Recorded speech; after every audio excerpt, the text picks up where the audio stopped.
నమస్కారం news plus టీవీకి స్వాగతం. నేను మీ విజయదాస్. అవినాభావంగా ప్రజలకు సేవ చేస్తున్న మున్సిపల్ కార్మికుల హక్కుల కోసం ఆంధ్రప్రదేశ్ మున్సిపల్ వర్కర్స్ మరియు ఎంప్లాయీస్ ఫెడరేషన్ జిల్లా కమిటీ కడప సిఐటియు ఆధ్వర్యంలో శక్తివంతమైన డిమాండ్లతో ఉద్యమాన్ని ఉధృతం చేసింది. ప్రభుత్వం జారీ చేసిన జీవో నెంబర్ 36 ప్రకారం కార్మికులకు కనీస వేతనం 21,000 నుంచి 24,500 వరకు చెల్లించాలి. ఆ జీవో ఎందుకు అమలు కావడం లేదు? సమాధానం చెప్పాలి. మున్సిపల్ ఇంజనీరింగ్ కార్మికులకు తగిన సంక్షేమ పథకాలు అమలులోకి తేవాలి. వారు నగర నిర్మాణానికి సుదీర్ఘంగా సేవలు అందిస్తున్నారు. కనీసం సంక్షేమం వారి హక్కు కాదా? రిటైర్మెంట్ వయసుకు 62 ఏళ్లు పెంచాలి. ఇకపై రిటైర్ అవుతున్న వారందరికీ తగిన రిటైర్మెంట్ బెనిఫిట్స్ను నిరభ్యంతరంగా అందించాలి.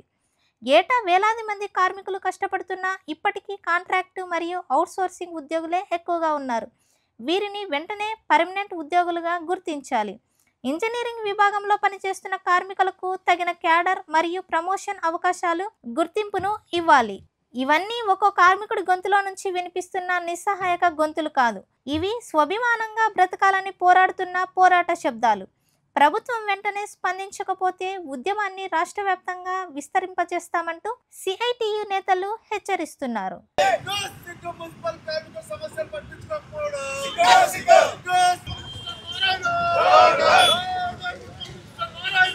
రాష్ట్ర వ్యాప్తంగా మున్సిపల్ కార్మికులు అనేక రకాల సమస్యలు, ఇబ్బందులు, కష్టాలు, బాధలు ఎదుర్కొంటూ ఉన్నారు. ఈ బాధలు, ఈ కష్టాలన్నిటి కూడా తక్షణమే రాష్ట్ర ప్రభుత్వం పరిష్కరించాలని చెప్పి ఈరోజు AP municipal workers and employees federation జిల్లా కమిటీ ఆధ్వర్యంలో కడప కలెక్టరేట్ వద్ద నిరసన కార్యక్రమం జరుగుతూ ఉన్నది. ముందుగా ఈ రాష్ట్రంలో అత్యధికమైనటువంటి పాత్ర శానిటేషన్ వర్కర్సు, ఇంజనీరింగ్ వర్కర్ల పాత్ర కీలకమైనదిగా మనం భావిస్తూ ఉన్నాం. మన శరీరంలో వెన్నెముక ఎలాగో ఈరోజు మున్సిపల్ వర్కర్ల పాత్ర అంత కీలకమైనదిగా నేను భావించడం జరుగుతూ ఉన్నది. ఎందుకంటే ఈరోజు మినిమం మున్సిపల్ వర్కర్లకు 26,000 ఇవ్వాలి. పాపం శానిటేషన్ కార్మికులకు 21,000 వేతనం, ఇంజనీరింగ్ వర్కర్లకు 15,000 వేతనం ఇచ్చే పరిస్థితి సరైంది కాదు.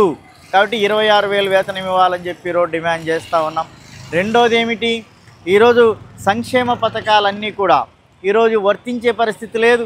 అంటే నీళ్ళు ఇవ్వడంలో కీలక పాత్ర, లేకపోతే హార్టికల్చర్లో కీలక పాత్ర, ఫిట్టర్కి సంబంధించి, ఆఫీస్ స్టాఫ్కి సంబంధించి, ఎలక్ట్రికల్కి సంబంధించి అనేక రకాల మున్సిపల్ వర్కర్లు, ఇంజనీరింగ్ కార్మికులు కావచ్చు, శానిటైజేషన్ చాలా కీ రోల్ పోషిస్తూ ఉన్నారు.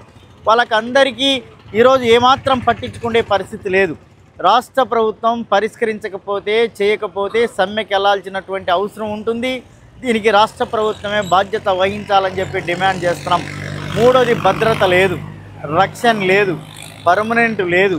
ఉద్యోగం ఎప్పుడు ఉంటుందో ఎప్పుడు పోతుందో అర్థం కాని పరిస్థితి ఈరోజు కనబడతా ఉంది. కాబట్టి రాష్ట్ర ప్రభుత్వం అన్ని రకాల కార్మికులను, ఇంజనీరింగ్, శానిటేషన్, ఇతర కార్మికులందరినీ తక్షణమే పర్మనెంట్ చేయాలి.